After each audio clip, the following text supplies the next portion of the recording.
ஜாதி கட்சி தலைவர்கள் பூரா பக்கத்துல வச்சுக்கிட்டு, ஆனா நாங்க வந்து மதசார்பற்ற கூட்டணி அப்படின்னு சொல்லி பேசுவாங்க. இன்னைக்கு என்டிஏ கூட்டணிக்கு பார்த்தோம்னா யாருடைய சப்போர்ட்டுமே இல்ல. நல்லா பார்த்துக்கோங்க, மக்கள் சப்போர்ட் மட்டும்தான் இருக்கு. ஓய்வு பெற்ற முன்னாள் நீதிபதி ஹரி பரந்தாமன் அவர்கள் வந்து எங்க வீட்டு பிள்ளைங்க வெளியே போனா பத்திரமா வீட்டுக்கு வருவாங்களான்னு சொல்லிட்டு கவலையோட இருக்கிறது நாங்க தான். இன்னொரு பாயிண்ட் சொல்றீங்க, பெட்ரோல் டீசல் விலை வந்து 100 ரூபாய்க்கு மேல போயிருச்சு அப்படின்னு சொல்லிட்டு. நம்ம தமிழ்நாட்டுல எல்லா விலையும் ஏறி போச்சு. தமிழ்நாட்டுல தான் சீஃப் செக்ரட்டரியும் டிஜிபியையும் வந்து மாத்திருக்கிறாங்க. ஏன் அப்படின்னு சொல்லி கேக்குறீங்க. கேரளாவுல மாத்திருக்கலாம்ல, மாத்திரையில பாண்டிச்சேரியிலையும் மாத்தலையில. அவங்க வந்து சுமூகமாக எலெக்ஷன் நடக்கும்னு அவங்களுக்கு தெரியுது.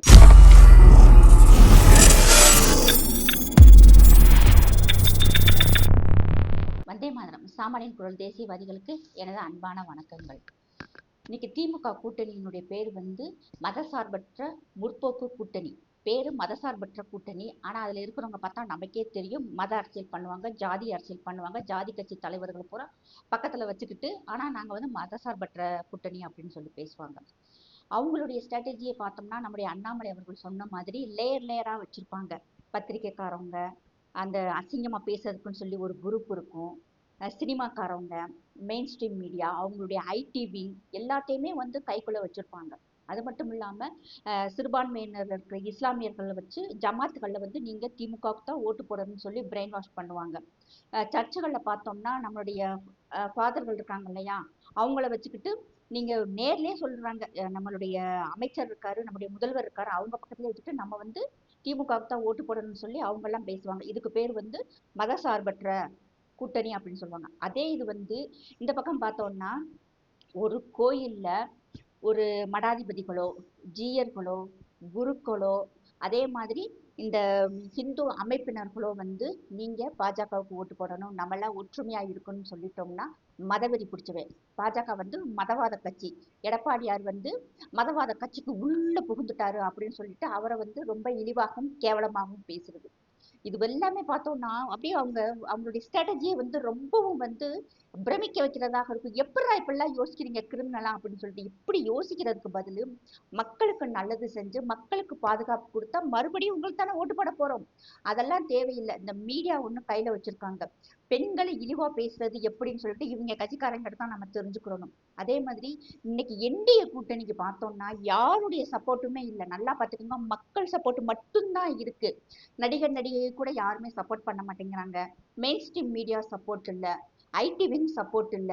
எல்லாமே அதாவது இன்னைக்கு ஜமாத்துகள் எல்லாமே பார்த்தோம்னா இன்னைக்கு திமுகவுக்கு தான் சப்போர்ட். இது என்டிஏ கூட்டணிக்கு வந்து எந்த விதமான சப்போர்ட் இல்ல, மக்கள் சப்போர்ட் மட்டும்தான் இருக்கு. நேத்து இது ஏன் சொல்றேன்னா, இப்ப சர்ச்சுகள்லயும் ஜமாத்துகள்லயும் திமுகவுக்கு ஓட்டு போடுன்னு சொல்லியிருக்காங்க. இதே இது வந்து ஒரு கோயில்ல யாராவது சொல்லியிருந்தா அதை ஃபுல்லா டிபேட்டா கொண்டு போயிருப்பாங்க. சமீபத்துல வந்து ஒரு கோயில்ல ஒரு குருக்கள் சொல்றாரு, எல்லாருடைய மனதிலும் தாமரை மலர வேண்டும் அப்படின்னு அந்த ஒரு வார்த்தைக்கு ஒரு வாரம் டிபேட் பண்ணாங்க. இந்து அறநிலைத்துறை அமைச்சர் சேகர் பாபு வந்து தன்னுடைய கண்டனத்தை தெரிவிச்சார், இப்படிலாம் பேசக்கூடாது, கோயில்கள் வந்து அரசியல் பேசும் இடமல்ல அப்படின்னு சொல்றாரு. அதாவது இந்துக்களுக்கு மட்டும் நீங்க ஒண்ணு சேர்த்தக்கூடாது, ஒண்ணு சேரக்கூடாது, அதை பத்தி எதுவுமே பேசக்கூடாதுன்னு சொல்லிட்டு ஓடி வந்து எல்லாரும் பேசினாங்க.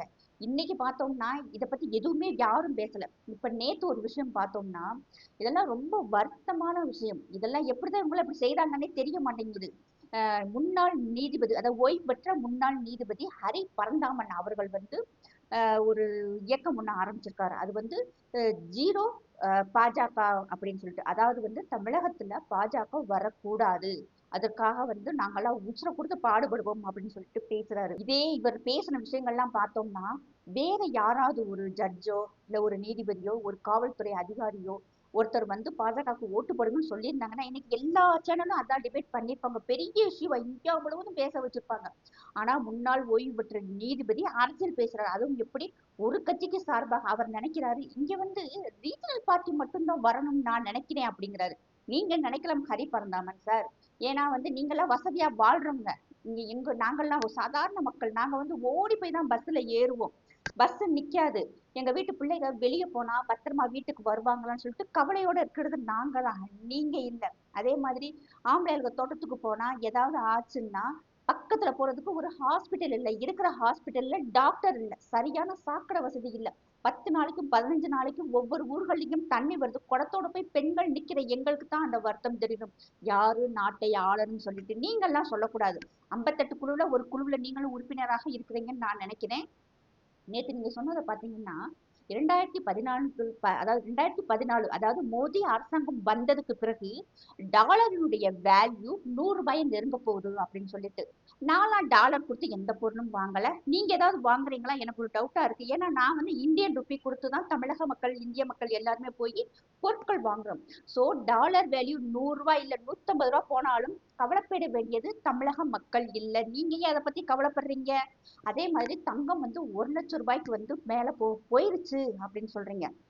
இன்னைக்கு தமிழகத்துல மேக்சிமம் இருக்கிறது middle class, below middle class மக்கள் தான் இருக்கும்.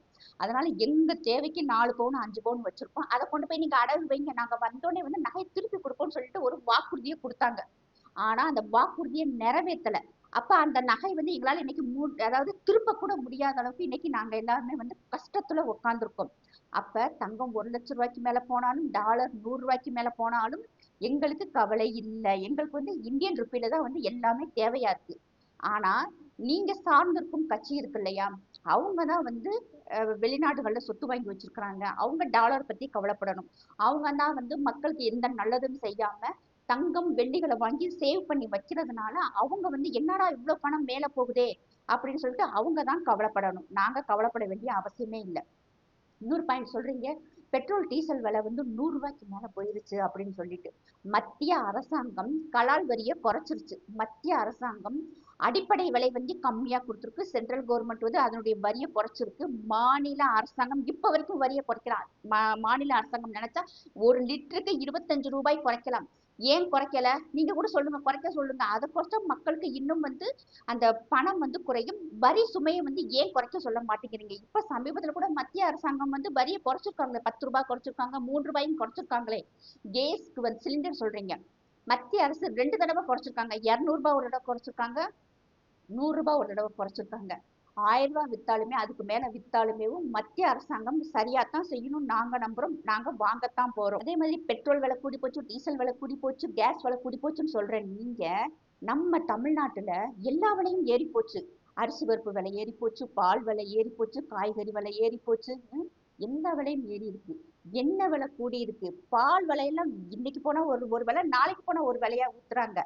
அது மட்டும் இல்லாம மாசம் மாசம் கரண்ட் எடுப்பேன்னு சொல்லி ஒரு வாக்குறுதி கொடுத்தாங்க. இன்னைக்கு வரைக்கும் வரவே இல்லை. பாத்துக்கோங்க, ரோடெல்லாம் குண்டும் குழியுமா இருக்கு. என்னைக்காவது மழை பெஞ்சிச்சு எந்த குழியிலாவது எவனாவது விழுந்து கை காலை உடச்சிட்டு எந்திரிச்சு போகணும். காசை மிச்சம் பிடிக்கிறேன்னு சொல்லிட்டு தேவையே இல்லாத இடத்துல பூரா வேகத்தடையை போட்டு வச்சிருக்காங்க. பத்திரம் பதிவோம் இல்லையா, பத்திரப்பதிவு கட்டணம் வந்து ஏறி போச்சு. பஸ் கட்டணம் ஏறி இருக்கு. இவங்க கொடுத்த அந்த ஃப்ரீ பஸ் எல்லாம் நிப்பாட்டவே மாட்டேங்கிறாங்க, ஓடுறாங்க. நாங்களும் ஓடி போய் தான் பஸ்ல எல்லாம் ஏறுற மாதிரி இருக்கு. நீங்க எல்லாம் ஏசி கார்ல போறவங்களுக்கு உங்களுக்கு இந்த கஷ்டம் எல்லாம் தெரியாது ஹரி பரந்தாமன் சார்.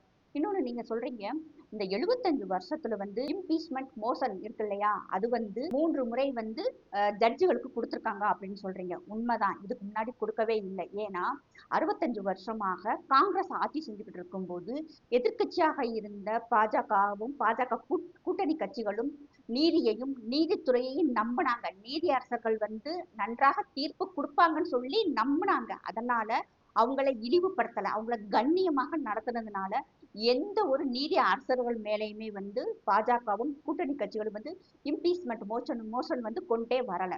ஆனா இந்த 10 வருஷத்துல பார்த்தோம்னா 10 தடவை போயிட்டாங்க இந்த புள்ளி வச்ச கூட்டணி. இது உங்களுக்கே தெரியும், நீங்களும் அதைத்தான் நீங்க சொல்றீங்க. 75 வருஷத்துல இப்பதான் நடக்குதுன்னு சொல்லிட்டு. அப்ப இது மக்களுக்கு தெரியும் இல்லையா? 65 வருஷம் இந்த காங்கிரஸ்காரன் தான் ஆட்சி நடத்தினா, 10 வருஷம் தான் பாஜக நடத்துது. அப்ப அந்த 10 வருஷத்துல தானே இம்புட்டு கூத்தும் பண்றாங்க. ஓம் பிர்லா மேல கொண்டு வந்தது யாருமே ஏற்றுக்கொள்ள முடியாத விஷயம்னு ஊரு உலகத்துக்குமே தெரியும்.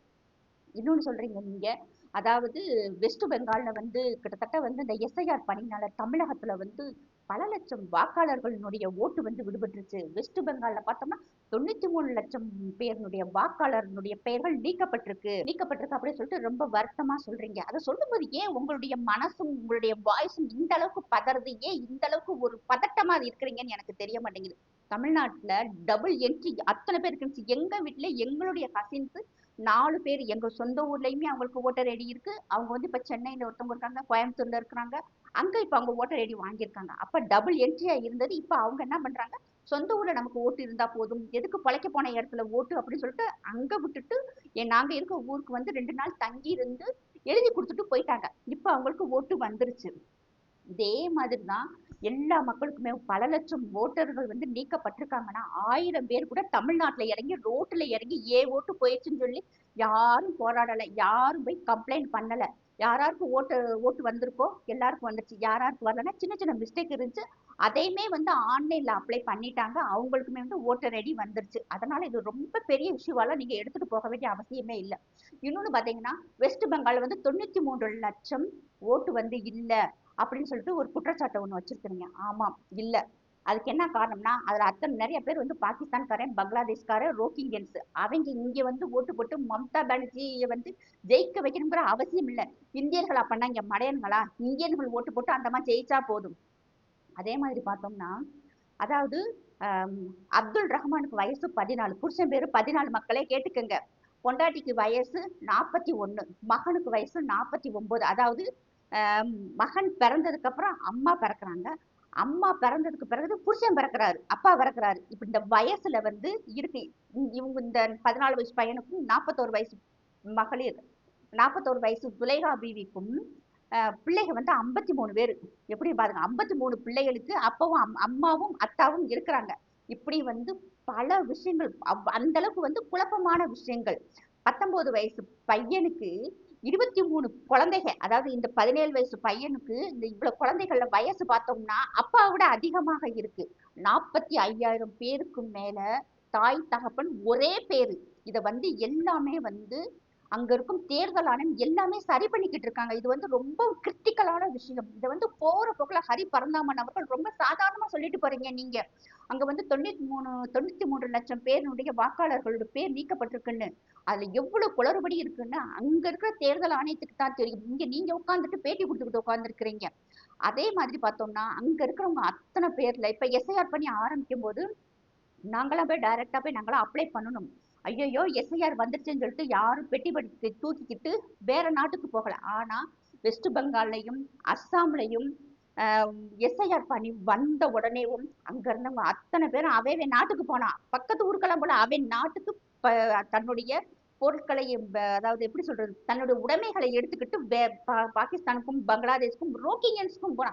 இதை நம்மளாம் கண் கூட பார்த்துட்டோம். ஹிந்தி தெரியாதுங்கிறதுனால உங்க சேனல்களை காட்டல அப்படிங்கிறதுக்காக மத்தவங்களுக்கு தெரியாதுன்னு நினைக்காதீங்க. அதே மாதிரி எஸ்ஐஆர் வந்து சுப்ரீம் கோர்ட் கண்டுக்கிறவே இல்லை, உட்காந்து பஞ்சாயத்து பண்ணுது அப்படின்னு சொல்றீங்க. இந்தியாவுல 28 மாநிலத்துல 27 மாநிலங்கள் தமிழ்நாடு உட்பட எஸ்ஐஆரை ஏத்துக்கிட்டாங்க. ஒரு பஞ்சாயத்தும் இல்ல, பைசலும் இல்ல. ஆனா மம்தா பானர்ஜி அந்த ஒரு பொம்பளை, அந்த பொறுக்கி பொம்பளை உட்காந்துக்கிட்டு தான் சுப்ரீம் கோர்ட்டையும் அந்த மாநிலத்துல இருக்கும் உயர் நீதிமன்றத்தையும் மதிக்காம இருக்குது. அந்த பொம்பளைகள்லாம் மக்கள் சரியான பதிலடிய செருப்படியாக நல்ல முறையில கொடுப்பாங்க. அதனால வெஸ்ட் பெங்காலை பத்தி நீங்க கவலைப்படாதீங்க. அதே மாதிரி 5 மாநில தேர்தல்கள் நடந்திருக்கு. அதுல பார்த்தோம்னா தமிழ்நாட்டுல தான் சீஃப் செக்ரட்டரியும் டிஜிபியையும் வந்து மாத்திருக்கிறாங்க. ஏன் அப்படின்னு சொல்லி கேக்குறீங்க. பாண்டிச்சேரியில மாத்தல, அஸ்ஸாம்ல மாத்தல, சம்பந்தமே இல்லாம நம்ம கேரளாவுல எலெக்ஷன் நடந்துச்சு, கேரளாவிலயுமே மாத்தலையே. அதே டிஜிபி தான், அதே வந்து ஜெனரல் செக்ரட்டரி தானே இருக்கிறாங்க. ஆனா நீங்க என்ன சொல்றீங்க, அஸ்ஸாம மட்டும் எடுத்து சொல்றீங்க. ஏன் பாண்டிச்சேரியை சொல்லல, ஏன் நீங்க கேரளாவை சொல்லல? அதையும் சேர்த்து சொன்னா தானே நீங்க வந்து ஒரு நேர்மையான மனுஷன் நாங்க ஏத்துக்கிற முடியும். ஆனா நீங்க நேர்மை தவறி பேசுறீங்க. தமிழ்நாட்டிலையும் வெஸ்ட் பெங்காலையும் ஏன் மாத்துறாங்கன்னா மாத்த வேண்டிய அவசியம் இருக்கு. அந்த அளவுக்கு வந்து இங்க ஒரு நேர்மையற்ற முறையில எலெக்ஷன் நடக்கும்னு சொல்லிட்டு தேர்தல் ஆணையத்துக்கு தெரிஞ்சிருக்கு. அதனாலதான் மாத்துறாங்க. கேரளாவுல மாத்திருக்கலாம்ல, மாத்தலையில. பாண்டிச்சேரியிலையும் மாத்தலையில. அவங்க வந்து சுமூகமாக எலெக்ஷன் நடக்கும்னு அவங்களுக்கு தெரியுது. அப்படி பார்த்தா அங்க வந்து கம்யூனிஸ்ட் ஆட்சி நடக்குது கேரளாவுல. அடுத்து வரப்போது காங்கிரஸ் ஆட்சின்னு சொல்லி கருத்து கணிப்புகள்லாம் சொல்லியிருக்காங்க. ரெண்டுமே பார்த்தோம்னா பாஜகவுக்கு பிடிக்காத ஆட்சிகள் தானே இருக்கும். ஆனா அவங்கள டிஸ்டர்பே பண்ணலையே. இன்னைக்கு கேரளா அழகா எலெக்ஷன் முடிஞ்சிருச்சு. அதை பத்தி பேசாம தமிழ்நாடு வெஸ்ட் பெங்காலை மட்டும் ஏன் மாத்துனீங்க அப்படின்னு சொல்லி கேட்கறது மிகவும் தவறான விஷயம். அதாவது தமிழக மக்கள் இல்ல, இந்திய மக்கள் எல்லாருமே வந்து 2 பேரை ரொம்ப நம்புவோம். ஒண்ணு காவல்துறை, இன்னொன்னு நீதித்துறை. சரியா? ஆனா இங்க நம்ம தமிழ்நாட்டுல பார்த்தோம்னா வெஸ்ட் பெங்கால்ல பார்த்தோம்னா இது ரெண்டுமே வந்து ரொம்பவும் கேள்விக்குறியாக இருக்கு, வருத்தமாக இருக்கு. இப்ப நீங்க பேசுன மாதிரி ஜீரோ பாஜகன்னு நீங்க தைரியமா சொன்ன மாதிரி இன்னைக்கு வந்து ஜி ஆர் சுவாமிநாதன் அவர்கள் வெளியே உட்காந்து எல்லா இந்துக்களும் பாஜகவுக்கு ஓட்டு போடுங்கன்னு சொன்னா நீங்க விட்டுருப்பீங்களா? இந்நேரம் எம்பிட்டு மேலே வானத்துக்கும் பூமிக்கும் குதிச்சிருப்பீங்களா? நீங்க மட்டும் இல்ல, இங்க இருக்க அத்தனை அரசியல் கட்சி தலைவர்களும் குதிச்சிருப்பாங்க, அத்தனை சேனல்களும் குதிச்சிருக்கும், அத்தனை ஐடிவியும் குதிச்சிருக்கும். ஆனா நீங்க உங்களுடைய பேரை வச்சுக்கிட்டு சாதாரணமா ஒரு முன்னாள் ஒரு நீதிபதி உட்காந்துட்டு 0% பாஜக அப்படின்னு சொல்றீங்க. நீங்க மட்டும் நினைச்சா பத்தாது ஹரி பரந்தாமன் சார். சாதாரண மக்கள் நினைக்கும். இன்னைக்கு மக்களுடைய வாழ்வாதாரம் எந்த அளவுக்கு பாதிக்கப்பட்டுன்னு நினைக்கணும். 1976 இல்ல சாரா, 2026 மக்களுக்கு ஒரு விழிப்புணர்வு வந்திருக்கு. இப்பதான் மக்கள் வந்து யோசிக்க ஆரம்பிச்சிருக்காங்க. இப்பதான் மக்களுக்கு வந்து ஒரு தெளிவு பிறந்திருக்கு, யாரு நம்மளை ஆளணும் அப்படின்னு சொல்லிட்டு. அதனால மற்றவங்க மாதிரி நீங்களும் சாதாரணமாக பேசாதீங்க. பேசுனா நாங்க வந்து உடனே உடனே பதில் கொடுத்துருவோம். அது மட்டும் இல்லாம இப்ப எங்களுக்கே ஒரு டவுட் இருக்கும் இல்லையா? ஒரு முன்னாள் நீதிபதி ஒரு அரசியல் கட்சி சார்பாக பேசுறாரே, இவருடைய ஜட்ஜ்மெண்ட் எல்லாம் எப்படி இருக்குன்னு சொல்லிட்டு சாதாரண மக்கள் யோசிக்க ஆரம்பிச்சிட்டாங்கன்னா உங்களுடைய கிரெடிட் வந்து எந்த அளவுக்கு வந்து இறங்கும்னு சொல்லி யோசிச்சு பாத்தீங்களா? அதெல்லாம் பேசல. உங்களுடைய பேச்சுல எல்லாம் பார்த்தா ஒரு பதட்டம் தெரியுது, ஒரு என்ன சொல்றதுன்னே தெரியல, அப்படியே ஒரு கோபம், ஒரு ஆதங்கம் தெரியுது. அதுக்கு நம்ம ஒண்ணும் செய்ய முடியாது. உங்க ஓனர்கிட்ட சொல்லுங்க. சொல்லி மக்களுக்கான நல்ல ஆட்சியை கொடுத்துருக்கணும். இனி வாய்ப்பே இல்லை சார். மக்களே பார்த்துக்கங்க. நமக்கு நம்ம கண்ணு முன்னாடியே வந்து ஒரு சினிமாக்காரங்களாகட்டும், media, mainstream media, social media, எல்லாரையுமே வந்து இன்னைக்கு ஆளும் திமுக கைவசம் வச்சது மட்டும் இல்லாம இன்னைக்கு முன்னாள் நீதிபதி அவர்களே வந்து ஒரு வெளிப்படையாக சொல்றாரு. அதாவது வந்து இங்க பாஜக இருக்கக்கூடாது அப்படின்னு சொல்லிட்டு. அப்ப என்டிஏ கூட்டணிக்கு எந்த விதமான ஒரு எதிர்ப்புகளை வந்து ஆளும் அரசாங்கம் கொண்டு வந்திருக்குன்னு சொல்லி பார்க்கணும். இவங்க வந்து போயிடுவாங்க. ஆனா சாதாரண மக்கள் கஷ்டப்பட போறது அடுத்த 5 வருஷம் நம்ம தான். இவங்கெல்லாம் இல்ல, இவங்கெல்லாம் சொகுசா எப்பயுமே வாழ போறவங்க தான். சாதாரண கஷ்டப்பட போறவங்க நம்ம மட்டும்தான். அதனால மக்களே யோசிச்சுக்கோங்க, மக்களே விழிப்படைஞ்சுக்கணும். நம்ம தான் வந்து நமக்கான ஆட்சியை வந்து கண்டிப்பாக மாத்தி ஆகணும். எல்லாரும் நிம்மதியாகவும் சந்தோஷமாகவும் ஒத்துமையாகவும் வாழணுமா, நம்ம என்டிஏ கூட்டணிக்கு தான் நம்ம ஓட்டு போடணும். ஜெய் ஹிந்த், ஜெய் பாரத்.